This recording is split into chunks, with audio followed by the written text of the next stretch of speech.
So, i-request ko ito si ate, iba-vlog ko si ate, no? Dito sa kanyang negosyo, no? Mahilig daw si ate sa YouTube, kaya ito iba-vlog ko siya, no? Shout out kay ate. Ano nga pangalan nila, te? Ate Myrna. Si Ate Myrna dito sa Baseco. Matagal na po kayo dito sa Baseco? Matagal na. Ito po yung negosyo nyo, ate. Ano to, binibenta?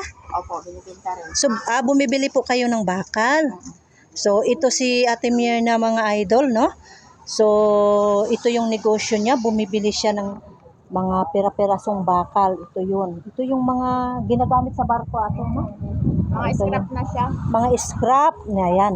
Ito yung mga scrap na bakal, mga idol, na ibinibinta dito kay Ate Myrna. So, ito si Ate Myrna. Matagal nang naninirahan din dito sa Baseco. So, pareho kaming matagal nang nanirahan dito sa Baseco. Ilang taon na, ate? 27. 27. So, mas nauna ka sa akin. 2 dekada pa lang ako rito. 2 dekada pa lang ako dito naninirahan sa Baseco. So, ito yung kanyang mga trabahador. Shout out, kuya! Say hi, kuya! Ayan, o si kuya. O, ang macho ni kuya. O, yan yung tagabuhat ng bakal, si kuya, no? So, kuya, wag mong kalilimutan, ha? Gracia Vlogger sa YouTube channel. Ayan, Gracia Vlogger. So, nagbablog tayo. So, ate, ibibidyo ko lang dito sa loob mo, ha? Sige lang. So, bali, ito yung kay ate. Oh, ngayon, kung meron kayong mga bakal dyan na pwede pang mapakinabangan, mga idol, pwede niyo dalahin dito kay ate. No, wag lang kayo mangbaklas ng bakal na mga goods pa, ha? Dahil bawal yon. Ayan, mga idol. Oh, ayan yung mga bakal ni ate. Puro Ang dami use na yan. Puro use na ng mga bakal, mga idol. Pati din yung battery. Oo, puro Ate? wala ala yan. Mga sira na. Mga sira na pala yung mga bakal na. Ito yung timbangan, mga idol. Kung ako kaya magpatimbang, mga ilang kilo kaya ako dyan. Ayan, mga idol, oh. Ayan, pinuputol dyan yung bakal, no? Ayan yung mga gamit ni ate. So, ito yung lugar namin dito, mga idol, sa Baseco. Ayan, kagandang lugar, mga idol, oh. No? Kung sino yung mga turista na gustong bumisita dito sa aming lugar, meron kaming Baseco Beach, mga idol, no? Ang ganda. Ito si tatay. Shout out dyan, tay. Oh, no, si tatay. Shout out pala. Ang aming gwapitong. Okay, ang gwapito naming tatay, oh. Tay, happy Father's Day pala. Okay. Simto yung nanay man ako, di man ako father. Okay, mga idol. So, muli nating iba-vlog si ate dito, ate. Sa buhay-buhay ba dito sa Maynila? Sa pamilya mo, nakaranas ba ng paghihirap? Oo naman. Ang una dito, nagbabangka pa.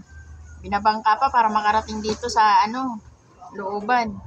Yun mga idol, ganun kahirap dito, mga idol, no? Kailangan talaga dito, mga idol, sipag at tiyaga lang kagaya ni Ate Myrna, no? Para mabuhay, no, ang kanyang pamilya. So, tulad sa atin, pag hindi tayo magtsatsaga sa paghanap buhay, nga tayo, mga idol. So, gayahin natin sa Ate Myrna na wag sumuko, labanan ang problema, mga idol, no? Ayan si Ate Myrna. Aangat pa yan lalo, mga idol, dahil matatag siya, masipag siya para sa kanyang pamilya, mga idol, no? May tanong nga pala natin kay Ate Myrna, ilan na ang mga anak mo, mga Ate Myrna? 5. 5. Tapos na ako ng 2 seaman. Wow! Very good. 2 seaman. Grabe, mga idol, no? May 2 seaman na siya, mga idol. Ito ang negosyo niya.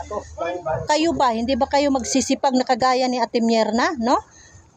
Tularan natin si Ate Myrna, mga idol. Meron na siyang 2 seaman, mga idol, no? Hindi siya sumuko sa laban. Kaya wag niyong kalimutan, mga idol, suportahan palagi yung aking YouTube channel, Gracia Vlogger, no? Bibisitahin ko muli dito si Ate Myrna sa kalagayan niya sa susunod na mga araw, kung ito'y mas lalo pang lumago, mga idol. So, si Ate Myrna, mga idol, suportahan din natin, no? Kung ano ang maitulong pa natin kay Ate Myrna para mapaunlad pa lalo ito. Bukas palad po, mga idol, para sa inyong tulong.